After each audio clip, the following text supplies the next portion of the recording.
আসসালামু আলাইকুম। সবাই কেমন আছেন? আলহামদুলিল্লাহ আমি ভালো আছি। আপনারা নিশ্চয়ই অনেক ভালো আছেন। অনেকদিন পরে ভয়েজে আসলাম। আসলে ভিডিওতে একটা অন্য মিউজিক অ্যাড হয়ে গেছিল। তো যার জন্য ভয়েজে আসা। মানে মিউজিকটা কেটে দিয়ে তো ভয়েজে আসলাম। আসলে অনেকদিন ভয়েজে আসি না। কি বলবো না বুঝতে পারতেছি না। একটু আগে বাইরে গেছিলাম। তো যেয়ে দেখি অনেকটাই ঠান্ডা পড়ছে খুলনাতে। মানে শীতের একটা ভাব চলে আসছে, কুয়াশা, তারপরে বাতাসটা ঠান্ডা হয়ে গেছে। মোটামুটি বাইরে গেলে হাত পা ঠান্ডা হয়ে আসতেছে। আমার কাছে তো ভীষণ ভালো লাগতেছে।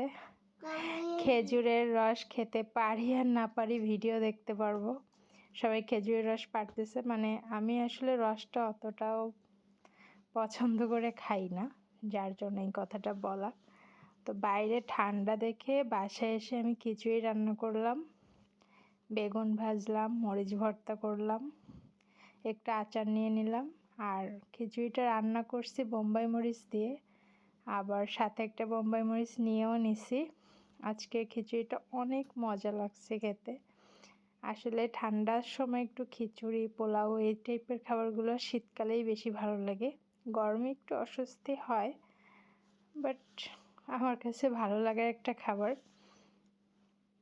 ডায়েট করতে যতই চাই ততই এই খাবারগুলো দেখলে আমি দুর্বল হয়ে যাই। ডায়েটের কথা মাথায় আসেই না। তো যাই হোক, এই যে রাতের আয়োজন করলাম, আপনাদের সাথে শেয়ার করলাম। আমি তো সব কিছু দিয়ে একটু একটু করে ট্রাই করতেছিলাম যে কোনটার সাথে খিচুড়িটা বেশি ভালো লাগতেছে। তো বেগুন তো আমার অলওয়েজ খুব প্রিয়, সেটা সাদা ভাত হোক বা খিচুড়ি হোক বা পোলাও হোক, সব কিছুর সাথে আমার বেগুন খুবই পছন্দের একটা তরকারি।